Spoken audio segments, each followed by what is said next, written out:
El libro de Segundo de Reyes lo hemos explorado desde el capítulo 1, ahora en el capítulo 25. Ya en los últimos versículos, pero ¿sabe qué? Hoy lo vamos a concluir. Todavía falta. Ahora vamos a ver una porción pequeña, pero en verdad sí hay mucho detrás de esta sección. Vamos a encontrar aquí el tema en el cual, ¿verdad? Si usted lo vio en Facebook, pues se trata sobre en la humillación está la exaltación. Recuerde eso, en la humillación está la exaltación. Para que Dios nos exalte a nosotros, y no en el sentido de ser personas importantes, no en el sentido de tomar la fama, no. En el sentido de que Dios nos exalta como sus hijos, nos da ciertos privilegios, nos da ciertas responsabilidades, nos da cierto lugar especial por ser humildes, por ser personas mansas, por ser personas que se humillan delante de Dios. Y esa es la lección que queremos tomar en esta hora. Vamos a ir a Segundo de Reyes, capítulo 25, el versículo 22 al 26. ¿Okay? Pero hay un pasaje paralelo con esto que es más extenso, más largo, es casi todo el capítulo, pero nos va a explicar un poquito más de esto. ¿Okay? So, quiero que tengan eso en mente. Segundo libro de Reyes, capítulo 25, del 22 al 26. Está en la pantalla, pero también quiero que si usted tiene la oportunidad y lo puede ver más de su Biblia, léalo de ahí. Pero alguien que nos pueda dar la lectura, por favor. Y el pueblo que Nabucodonosor, rey de Babilonia, dejó en tierra de Judá, puso por gobernador a Gedalías, hijo de Ahicam, hijo de Safán. Y oyendo todos los príncipes del ejército, ellos y su gente, que el rey de Babilonia había puesto por gobernador a Gedalías, vinieron a él en Mizpa, Ismael, hijo de Netanías, Joanán, hijo de Carea, Cesarías, hijo de Tanumet,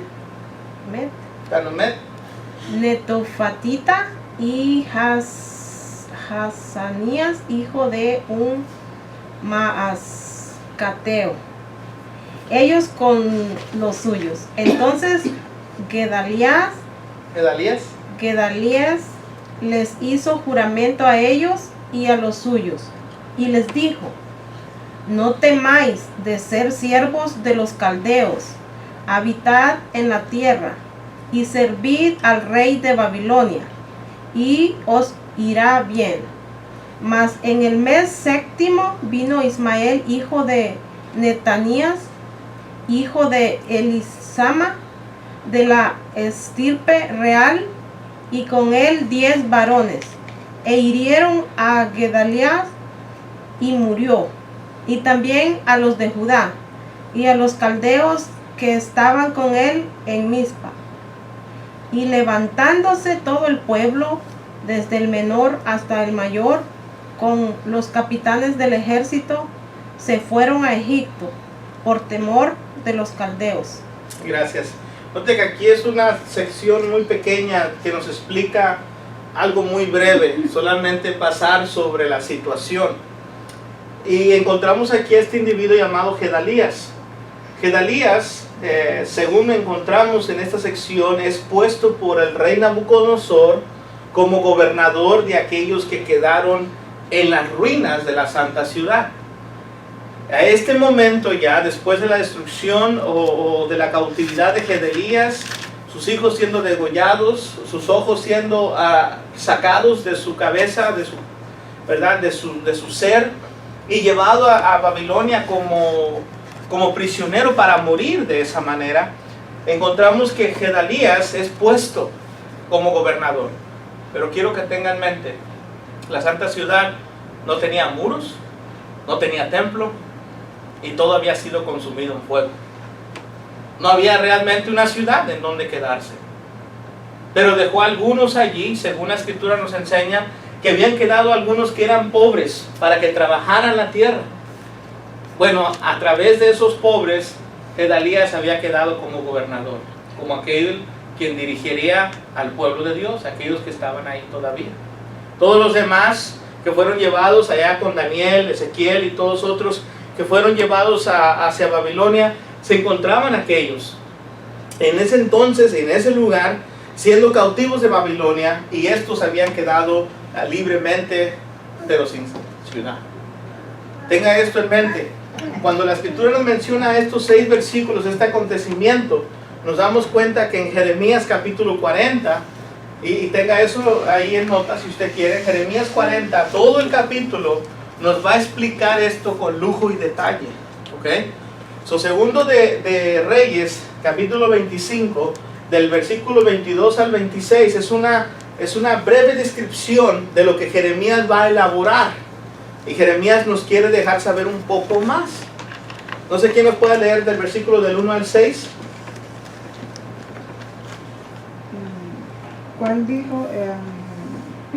Jeremías 40, del 1 al 6. Si lo puede ver en la pantalla, aquí está. Y si no, tome su Biblia para que así pueda leerlo. Palabra de Jehová que vino a Jeremías después que Nabuzaradán, capitán de la guardia, le envió desde Rama, cuando le tomó estando atado con cadenas entre todos los cautivos de Jerusalén y de Judá que iban deportados a Babilonia. Tomó pues el capitán de la guardia a Jeremías y le dijo: Jehová, tu Dios habló este mal contra este lugar, y lo ha traído y hecho Jehová según lo había dicho, porque pecasteis contra Jehová y no oísteis su voz, por eso has venido esto. Y ahora yo te he soltado hoy de las cadenas que tenías en tus manos. Si te parece bien venir conmigo a Babilonia, ven, y yo velaré por ti. Pero si no te parece bien venir conmigo a Babilonia, déjalo. Mira, toda la tierra está delante de ti. Ve a donde mejor y más cómodo te parezca ir. Si prefieres quedarte, vuélvete a Gedalías, hijo de Ahicam, hijo de Safán, al cual el rey de Babilonia ha puesto sobre todas las ciudades de Judá, y vive con él en medio del pueblo. O ve a donde te parezca más cómodo ir. Y le dio el capitán de guardia provisiones y un presente, y le despidió. Se fue entonces Jeremías a Gedalías, hijo de Ahicam, a Mizpán, y habitó con él en el medio del pueblo que había quedado en la tierra. Gracias. Quiero que tome algo en consideración. Cuando su servidor estaba viendo esta sección de Segundo de Reyes y estaba analizando esta sección, habían 3 posibles estudios que podía derribar, que se me vinieron a la mente mientras estaba analizando esto. El número 1 es enfocarme en Gedalías y mostrar quién era él. El número 2 es descartar lo que Gedalías es en su persona, una personalidad, un modo de pensar. Y número 3 es enfocarme en aquel llamado Ismael y verlo del punto de vista negativo. Podrían derribar más lecciones, hermanos. Eso es lo maravilloso de la palabra de Dios, que puede sacar lección tras lección tras lección y no se cansa uno de estar sacando tanta información. Pero déjenme decirle algo aquí importante. 2 veces se le repite a Jeremías: vete donde más cómodo te parezca a ti. Busca, en otras palabras, tu placer o busca tu comodidad. Pero note que aquí el jefe de la guardia le deja saber a Jeremías del por qué vino esta destrucción. Porque pecaste, dice, en contra de tu Dios. Y Dios había prometido esto y lo llevó a cabo. Ya la santa ciudad en ruinas, el templo en ruinas, todo estaba descubierto al mundo, la muralla se había venido, no había muros, no había paredes, no había nada que apartara al pueblo de Dios con el mundo, y los que quedaron son aquellos individuos muy pocos que quedaron sin nada realmente.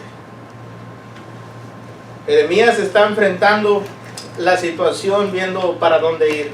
Versículo 6 nos dice que fue con Gedalías. No te leo, vamos a leer estos versículos. Dice: cuando todos los jefes del ejército que estaban por el campo, ellos y sus hombres, oyeron que el rey de Babilonia había puesto a Gedalías, hijo de Ahicam, para gobernar la tierra, y que le había, dice, encomendado los hombres y las mujeres y los niños y los pobres de la tierra, que no fueron transportados a Babilonia.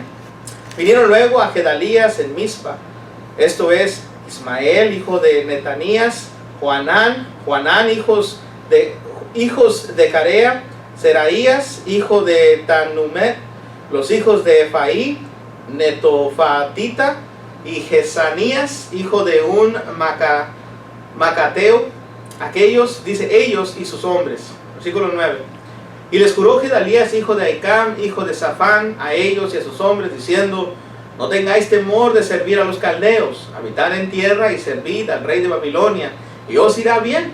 He aquí que yo habito en Mizpa para estar delante de los caldeos, que vendrán a nosotros, mas vosotros tomad el vino, los frutos del verano y el aceite, y ponedlos en vuestros almacenes, y quedaos en vuestras ciudades y habitéis que habéis tomado. Versículo 11.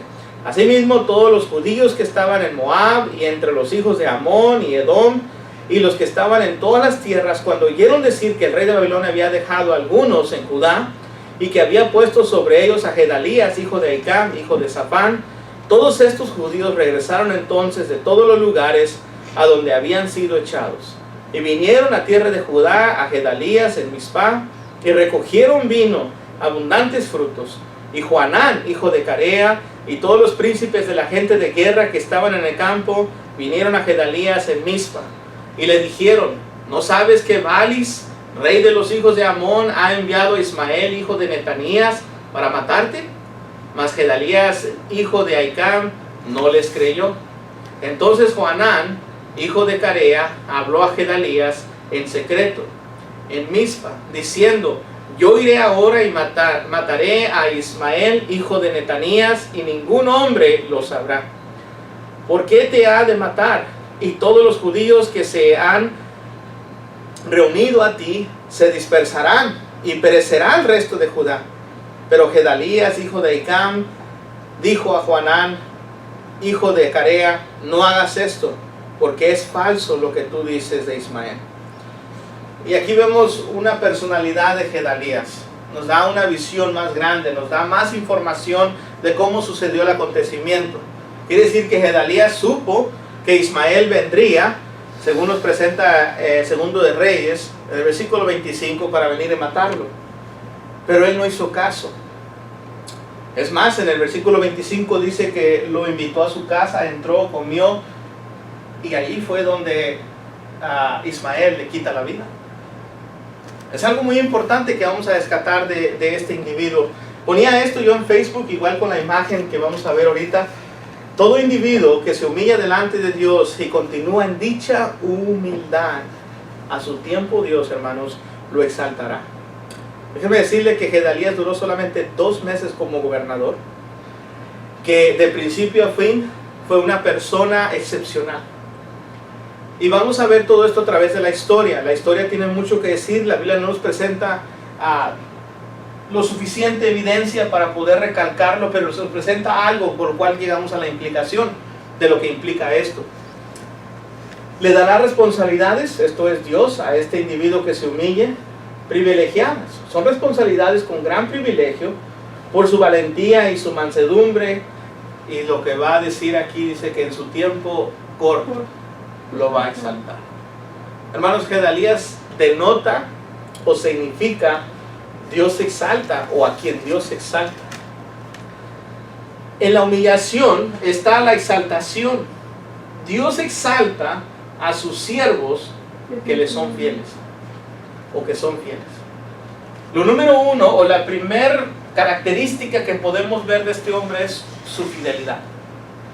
Gedalías fue una persona, otra vez, que fue fiel al llamado de Dios desde un principio. Y no te quiero que veamos esto detenidamente. Vamos a ver que Gedalías, dice ahí el versículo 22 iniciando, que era hijo de Ahicam, hijo de Safán, de los cuales protegieron a Jeremías, rey de Joaquín. El versículo 22 nos deja saber la descendencia de este individuo.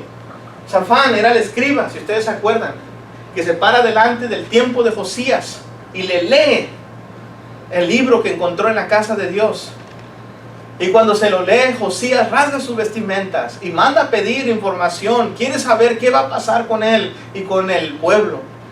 Safán es ese escriba que es pariente de Gedalías.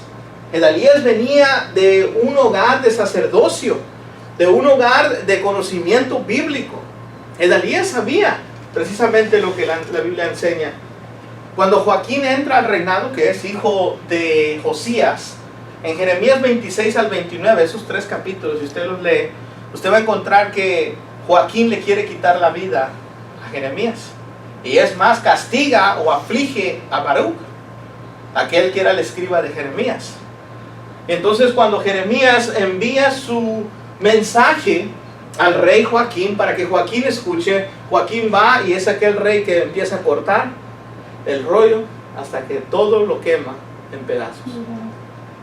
Pero encontramos que de esta familia venía Gedalías. También de igual manera encontramos que Gedalías fue influenciado no solamente por su padre, que mencionamos, o su abuelo. Padre fue Safán, abuelo Ahicam. Ambos fueron personas que mantuvieron un buen puesto, una buena relación con Dios, y desde principio a fin se mantuvieron fieles. Este individuo, Gedalías, él tuvo influencia, pero también fue influenciado por Jeremías. Y note ahí en Jeremías 26, cuando usted y yo leemos este pasaje, estoy yendo un poquito rápido porque el tiempo se nos está volando, ¿verdad? Como estábamos leyendo esa sección larga, pues se nos fue ahí parte del tiempo. Pero note aquí lo que dice Jeremías 26. Jeremías 26, y note el versículo 24, ¿ok? Quiero que vea esto. Versículo 24 dice: pero la mano de Ahicam, hijo de Safán, estaba a favor de Jeremías, con el fin que no lo entregase en las manos del pueblo para matarlo. Ahicam y Safán, que son familiares, padre e hijo, estaban juntos y protegieron a Jeremías para que no le quitaran la vida. ¿Quién crees que estaba ahí en ese hogar también? Gedalías. Gedalías estaba en ese mismo hogar. Por implicación sabemos que él sabía del profeta. Ahora, note el versículo del capítulo 38. Quiero que vea esto conmigo. El capítulo 38 de Jeremías y versículo 2. Note esto. Versículo 2. Dice: así ha dicho Jehová, el que se quedare en esta ciudad morirá a espada, o de hambre, o de pestilencia, mas el que se pasare a los caldeos vivirá, pues su vida le será por botín y vivirá. Note que el mensaje de Jeremías era que se pasaran a los caldeos, lo cual implica, si Nabucodonosor lo puso a él como líder, como gobernador, cuando él no era hijo de la casa real, no era descendencia de un rey, era descendiente de un escriba, era descendiente de una persona que conocía la palabra de Dios y la comunicaba al pueblo. Pero ¿por qué lo pasó? ¿Por qué fue que pusieron a Gedalías? Quiero que note esto es muy importante.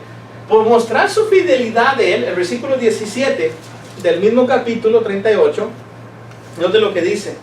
Entonces dijo Jeremías a Sedequías: así ha dicho Jehová, Dios de los ejércitos, Dios de Israel, si te entregas enseguida a los príncipes del rey de Babilonia, tu alma vivirá, y esta ciudad no será puesta a fuego, y vivirás tú y tu casa. El énfasis de que te entregues, te pases, te sujetes. ¿Se acuerdan quién era Nabucodonosor? Siervo de Dios, rey de Babilonia. Dios lo estaba usando a él para traer juicio a todos, incluso también hasta a su pueblo, por el pecado que tenía. Ahora, tenga esto en mente. Cuando Gedalías llega, y más probable, según la escritura nos menciona ahí en Jeremías, en estos pasajes, que Gedalías se entregó, se pasó a los caldeos. Fue una persona que se sujetó a aquel a quien le había llamado y quien Jeremías le había dicho: pásate a los caldeos y vivirás. Ahora, tenga esto en mente porque es muy importante. Note que Nabucodonosor es siervo de Dios, ¿verdad? Déjeme le hago la pregunta. Si él mostró fidelidad y él se sujetó a aquel que Dios había puesto, Según Daniel capítulo 2 del 20 en adelante dice que Dios pone reyes y quita reyes. Dice, tú Nabucodonosor has sido puesto en el reinado, no porque tú quieres, porque Dios te puso. Y tú vas a ser esa cabeza de oro. Tú vas a ser ese líder. Y todo aquel que se quiera hacer la voluntad de Dios se tiene que sujetar a Nabucodonosor. Ahora la pregunta, ¿por quién eres influenciado tú? Si Gedalías fue influenciado por personas espirituales, su padre, su abuelo, en este caso el profeta Jeremías, ¿por quién eres influenciado tú? ¿Por quién? ¿Quién impacta tu vida? ¿Quién estás viendo tú que a veces imitas? Porque a alguien imitamos. Alguien ha influenciado nuestra vida. Alguien ha hecho algo en nuestra vida que nos ha ayudado a verlo de tal manera la vida en sí. Quiero que vea esto. Gedalías tuvo excelentes ejemplos en su vida y en su familia. ¿Las tienes tú? ¿Tienes estos ejemplos en tu vida? ¿Tienes estos ejemplos en tu familia? Busca, como él buscó, hacer lo mismo que aquellos que obedecen a la voz de Dios. Déjame decirle que Safán buscaba escuchar la voz de Dios. Cuando Safán le lee el libro a Josías, en esa ocasión observamos que Josías, siendo el rey, tenía la palabra si le pedía que se lo leyera o no. Safán tenía que despertar en aquel rey Josías el deseo de escuchar la palabra de Dios. Y es por eso que el rey le dice, léelo. Lee ese libro que traes. Déjame saber qué es la voluntad de Dios. Entonces Safán lee lo que Dios tiene que decir. Esto causa que Josías reflexione en su vida y busque el arrepentimiento. Esto es lo que hacía Gedalías también. Gedalías era una persona que buscaba obedecer a Dios antes que aquellos que estuvieran alrededor de él. Y Dios va a exaltar a su tiempo, hermanos. Va a exaltar a aquellos que le son fieles. Pero ¿sabe qué lleva eso también? Cuando vemos esto en el versículo 22, que Dios llama a este individuo a través de Nabucodonosor, y ya le dice el capitán de Nabucodonosor, Dios trajo a ruinas esto, pero no más. Ya no va a suceder nada más. Vete tú donde tú quieras. Ya tenemos nosotros y Dios ya llevó a cabo su voluntad. Ya lo que quedó allí, esos se van a llevar a cabo así. Esos van a sobrevivir ahí. Entonces regresa Jeremías, está Gedalías tratando de llevar a cabo la voluntad de Dios. Ahí me llamó la atención una lección. Déjame, se la doy, yo sé que usted la está pensando también. Cuando usted quiere hacer la voluntad de Dios, no hay quien quiera entrar como Ismael por celos, por envidia y quiera afectarle, afligirle en su vida. No hay quien. Por eso le decía, hay muchas lecciones que podemos derribar aquí. Gedalías es aquella persona que mira las cosas positivamente, que él está viendo de lo malo, está queriendo hacer algo bueno y está queriendo verlo en cómo hacerlo positivo. Pero viene Ismael y dice, oye, uno, le pagaron, lo sobornaron para quitarle la vida a Gedalías. Y dos, una persona que tal vez no estaba de acuerdo que Gedalías, siendo hijo de un escriba, ahora fuera gobernador del pueblo de Dios. Es muy importante lo que nos enseña aquí la escritura. Note entonces aquí que Dios exalta a los que son fieles. El versículo 23 de Segundo de Reyes nos presenta que Dios también exalta a aquellos a los cuales son responsables. ¿Sí? El llevar a cabo la responsabilidad que Dios pone sobre aquellos individuos. Note aquí lo que podemos notar de Gedalías. Gedalías se había conducido excepcionalmente, hermanos. Otra vez, Gedalías no era hijo de la casa real. Gedalías era hijo de un escriba. Pero Gedalías se entregó a los caldeos, llevando a cabo la voluntad de Nabucodonosor, siendo una persona de alto rango, porque llegó a ese lugar, a ese privilegio. Así como Daniel, ¿se acuerdan de Daniel? Daniel llegó a un lugar alto. ¿Por qué? Porque el rey pudo ver en él algo diferente. Gedalías viene siendo el mismo ejemplo. Y encontramos que cuando Gedalías llega a ese nivel, entonces Nabucodonosor, siendo que ya había llevado a Sedequías, siendo que había derrumbado todo, siendo que había destruido, y es la voluntad de Dios, deja a Gedalías, de todos los otros hombres que podía dejar, dejó a un judío, escriba, y lo deja en cargo del pueblo. ¿Sabe que cuando usted sube a un rango, ya sea en una empresa, trabajo, lugar, es porque hay una responsabilidad más alta? Pero es algo que alguien puede ver en ti, que has luchado, que te has esmerado, que te has esforzado, y que dicen, esta persona va a ser un buen mayordomo, esta persona va a ser un buen ejemplo, esta persona sí va a saber llevar a cabo el trabajo. Ese fue Gedalías. El versículo 22 nos presenta, ¿por qué? Porque fue puesto por Nabucodonosor, fue puesto por el siervo de Dios. El versículo 22, el capítulo 22 de Reyes, versículo 8 y versículo 12, nos exponen un poquito, regresándonos al pasado, y note lo que dice en Segundo de Reyes, capítulo 22, versículo, lo que es 8 y 12. Dice el versículo 8. Entonces dijo el sumo sacerdote Hilcías al escriba Safán: he hallado el libro de la ley en la casa de Jehová. Hilcías dio el libro a Safán y lo leyó. Note, ¿qué hizo Safán? Safán va y lo lee. Oye, si ha encontrado la palabra de Dios, yo quiero saber qué es lo que tiene que ver para mí. Yo quiero saber qué es lo que va a hacer en mi vida. Gedalías había sido ese individuo que conocía la voluntad de Dios, estaba listo. Entonces, el versículo 12, note. Versículo 12 nos deja saber aquí. Luego el rey dio orden al sacerdote Hilcías, a Hicam, hijo de Safán, a Actor, hijo de Micaías, al escriba Safán y a Asías, siervo del rey, diciendo. Note, luego dio orden el sacerdote Hilcías. Aquí ya encontramos que uno lo lee Safán, dos, el sumo sacerdote dice, ve y léeselo al rey. Necesita él saber lo que está pasando. Gedalías se había conducido excepcionalmente, ¿por qué? Porque venía de un hogar que respetaba la palabra de Dios, que la tenía en alto, que la guardaba, y encontramos entonces que este Gedalías fue una persona que sabía llevar su responsabilidad, estaba capacitado, sabía lo que Dios esperaba de él y lo estaba llevando a cabo. Lo pudo mostrar a través de Nabucodonosor, y ahora Dios le había dado una responsabilidad más. Ahora hazlo con mi pueblo. Me llama la atención aquí cuando vemos un recordatorio, hermanos, de lo que es el Nuevo Testamento.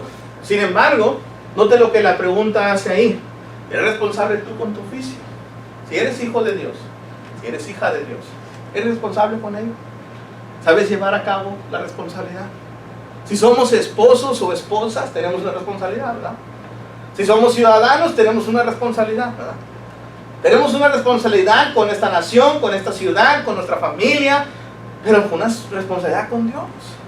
Y la tenemos que llevar a cabo para ser eficaz en el servicio de Dios. Dios exalta a los que son responsables. Le dio un lugar más privilegiado a Gedalías.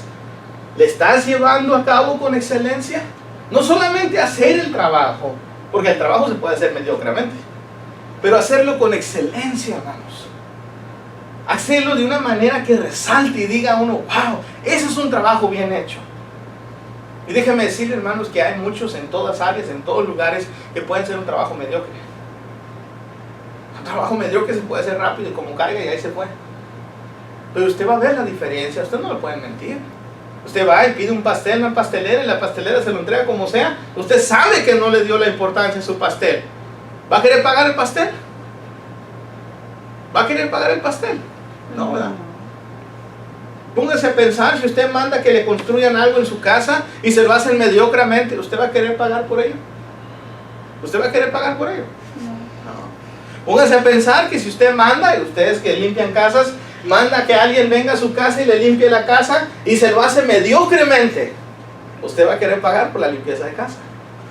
No. Póngase a pensar en eso cuando vamos a las cosas de Dios. ¿Por qué entonces a veces le queremos entregar un servicio mediocre a Dios y queremos que lo reciba? Y no solamente eso, hermano, pensamos que ya cumplimos, pensamos que ya llevamos a cabo la obra. Tenemos que hacerlo con excelencia. Gedalías es ese ejemplo. ¿Y sabe qué? El Nuevo Testamento, a través de Jesucristo, nos enseña de lo que es un siervo fiel. No tenemos el tiempo, pero lo vamos a leer brevemente. Lucas 10, del 1 en adelante. Voy a hacer solamente énfasis en algunos versículos. Lucas 16, ahí lo tiene, ¿verdad? Lucas 16, nos deja saber, para que usted se dé cuenta del versículo que estábamos viendo. Regresé un poquito más. Lucas 16, del versículo del 1 adelante, para que usted pueda llegar ahí. Entonces aquí puse Lucas 10, pero es el Lucas 16, ¿ok? Lucas 16, del versículo 1 adelante. Dijo también a sus discípulos: había un hombre rico que tenía un mayordomo, y este fue acusado ante aquel como disipador de sus bienes. Entonces le llamó y le dijo: ¿qué es esto que oigo acerca de ti? Da cuenta de tu mayordomía, porque ya no podrás más ser mayordomo. Entonces el mayordomo dijo para sí: ¿qué haré? Porque mi amo me quitará mi mayordomía. Cavar, no puedo mendigar, me da vergüenza. Ya sé lo que haré, para que cuando se me quite la mayordomía me reciban en sus casas. Y llamando a cada uno de los deudores de su amo, dijo al primero: ¿cuánto debes a mi amo? Él le dijo: 100 barriles de aceite. Y él le dijo: toma tu cuenta, siéntate pronto y escribe 50. Después a otro dijo: ¿y tú cuánto debes? Él le dijo: 100 medidas de trigo. Él le dijo: toma tu cuenta y escribe 80. Y alabó, dice, el amo al mayordomo, malo por haber hecho sagazmente, porque los hijos de este siglo son más sagaces en el trato con sus semejanzas que los hijos de la luz. Y yo os digo: ganad amigos por medio de las riquezas injustas, para que cuando estén estas falten o reciban en las moradas eternas. El que es fiel en lo muy poco, note aquí, ese es el ejemplo que estamos haciendo en Gedalías, versículos 10 en adelante. Sin embargo, Jesús nos da un ejemplo y lo recalca aquí: el que es fiel en lo muy poco, también en lo más es fiel. Y el que lo muy poco es injusto, también en lo más injusto. Pues si en las riquezas injustas no fuisteis fieles, ¿quién os confiará lo verdadero? Y si en lo ajeno no fuisteis fieles, ¿quién os dará lo que es vuestro? Note el ejemplo de aquí, de aquel siervo malvado. Jesucristo lo enfatiza. Ese es el ejemplo de Gedalías, el siervo fiel, no el malvado, lo contrario a este. ¿Por qué? Porque si él sí es fiel en lo poco. ¿Cuál es lo poco? Servirle a Nabucodonosor. O sea, claro que es siervo de Dios, pero está sirviendo al pueblo, aquellos que le afligen. ¿Qué es lo que hace Dios? ¿Me eres fiel aquí? A través de mi siervo Nabucodonosor, te voy a poner en un lugar para que me seas fiel en mi pueblo. Ahora sí, que dirijas, que guíes, que instruyas, que eduques a mi pueblo. Sin embargo, encontramos que cuando el pueblo a veces está lleno de problemas, hermanos, y viene una persona buena queriendo ayudarles a ver la santidad de Dios, a veces el pueblo lo rechaza. No hay quien venga dentro del pueblo y rechace a ese individuo. No hay quien venga y lo aflige. No hay como otro Ismael que venga, así como encontramos aquí en la escritura, y no hablando de una persona, sino una mentalidad que poseó Ismael, y viene y le quite la vida. Sin embargo, Dios exalta a Gedalías, 1, por su fidelidad, 2, por ser responsable, y 3, porque a su tiempo fue valiente. Su tiempo es valiente, hermanos. Y el tiempo que Dios nos llama, y el tiempo que tenemos para con Dios, y las cosas que tenemos que hacer, las cosas de Dios, es de valientes.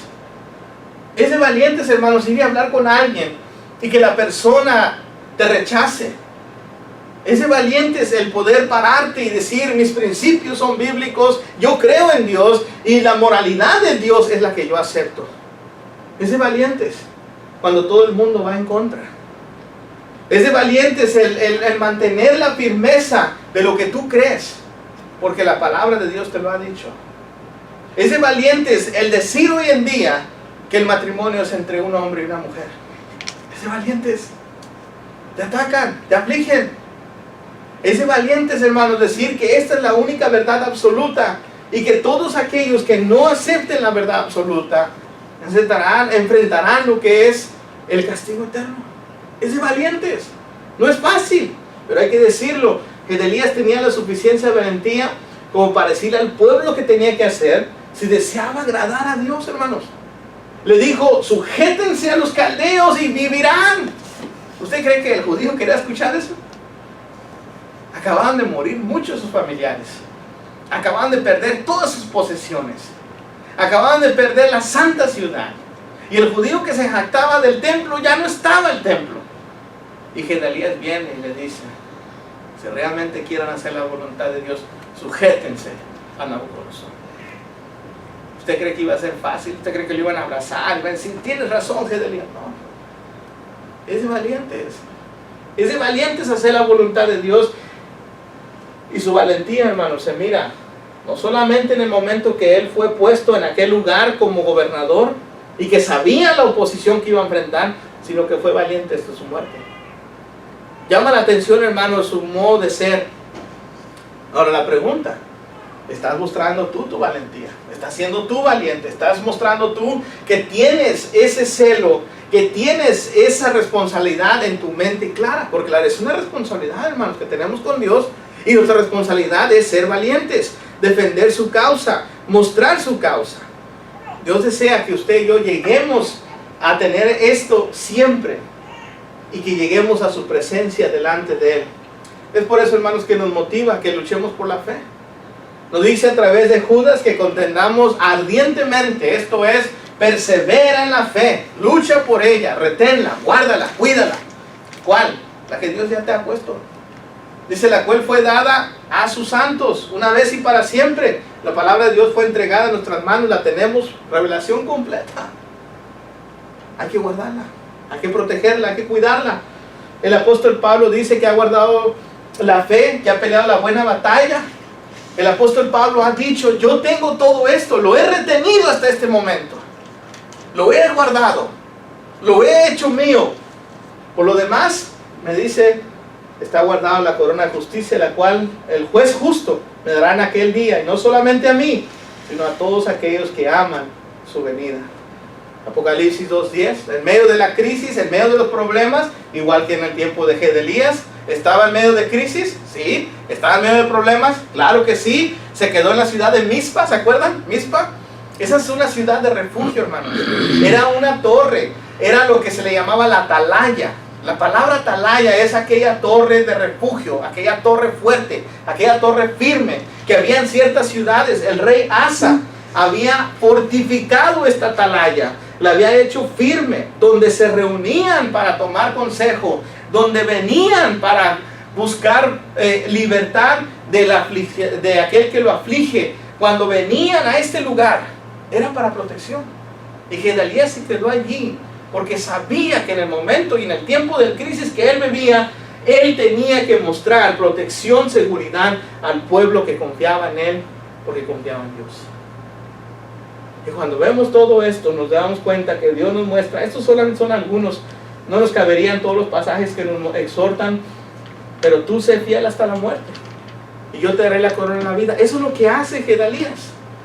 Por ser fiel, por ser responsable, por ser valiente, Dios lo exalta.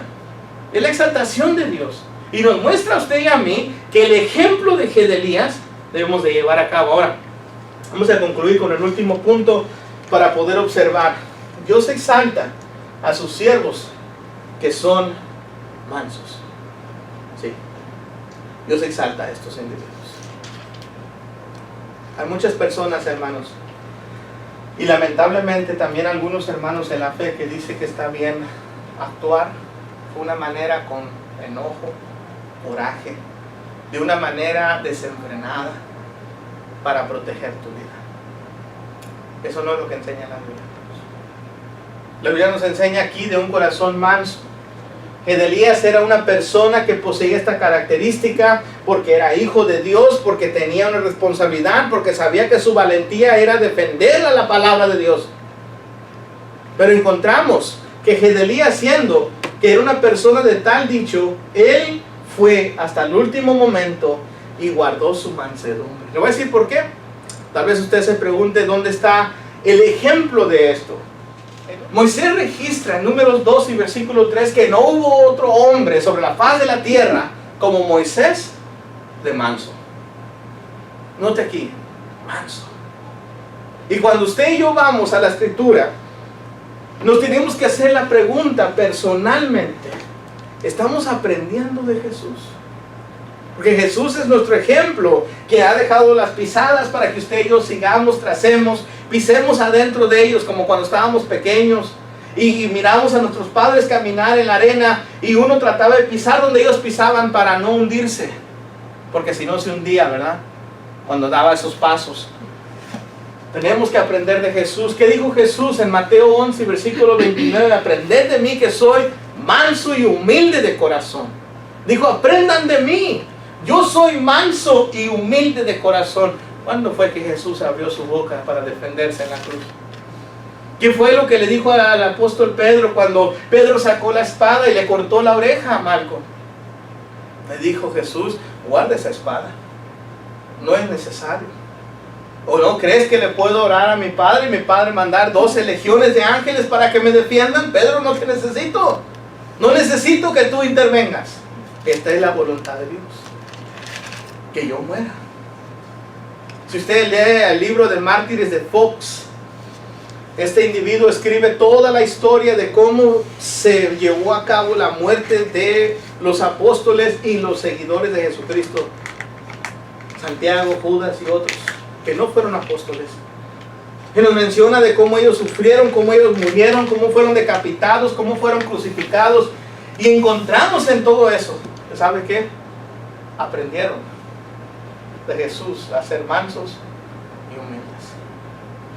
Hermanos, encontramos en la historia una y otra vez. Jesús dijo en Mateo 5:5, en el monte, en el sermón que da a conocer en aquel monte, donde va y empieza con las bienaventuranzas, las enseñanzas de doble bendición.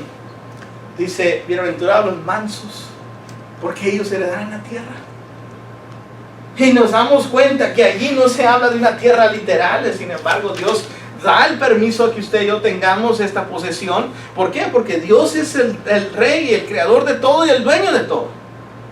Pero sin embargo, aquí está hablando de la bendición siendo una heredad, y la heredad siendo una tierra, y la tierra que se está refiriendo, aún siendo física, también lo muestra en una manera en la cual usted y yo vamos a comprender de la gran bendición que nos da Dios. Encontramos otro pasaje. El salmista lo pone de esta manera: los mansos heredarán la tierra. Y continúa diciendo, con abundancia de paz. No es una tierra recibida por heredad físicamente. Otra vez, ¿qué vas a heredar en la tierra? La paz, abundancia de paz. ¿Cuál paz? De que Dios te da a ti la misericordia para tener paz para con Dios. Es muy importante eso. Es muy importante reconocer Romanos 5, versículo 1, que en lo cual nos deja saber que usted y yo, por la paz, por la justicia, tenemos esa paz para con Dios. Tenemos esa oportunidad de acercarnos a Él, y una y otra vez encontramos la enseñanza del Maestro. Quiero que tenga esto en mente. Un corazón manso, hermanos, va a recordar que Dios es Dios. Un corazón manso va a poder recordar que el dominio propio sí se puede lograr. Hermanos, cuando uno estudia estos temas, cuando uno analiza esto, se da cuenta que hay momentos en nuestras vidas cuando perdemos ese dominio propio.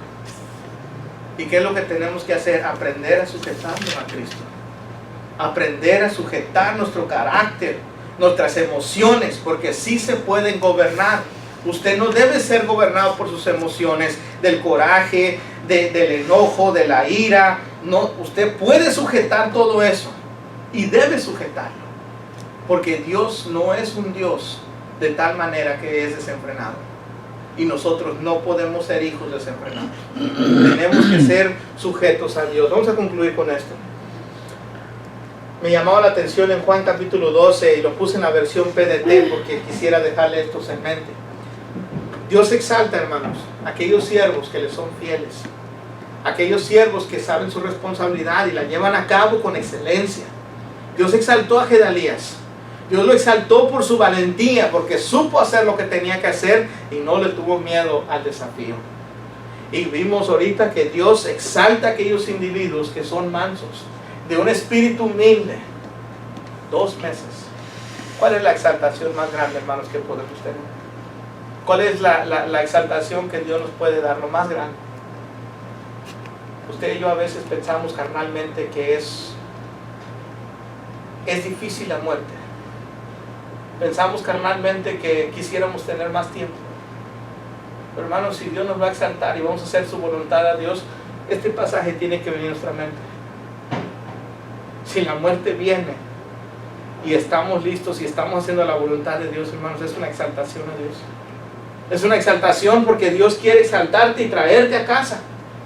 Note lo que dice: el que ama su vida la perderá, pero el que no se aferra a su vida en este mundo la salvará. Tendrá vida para siempre. El que quiera servirme, que me siga. Donde yo esté, ahí también estará mi siervo. Al que me sirva, el Padre lo honrará. Esa es la exaltación, hermanos. Dice Dios: si tú me sirves, el Padre te va a honrar, te va a exaltar. ¿Exaltó a Gedalías? Lo exaltó. ¿Fue un gran ejemplo? Fue un gran ejemplo. Y hermanos, sabía de Ismael. Y según todo la información que uno busca a través de Gedalías, que Gedalías era esa persona que podía ver el bien en una persona cuando no había nada bueno. Y sabe que ese mismo espíritu tenía Jesucristo.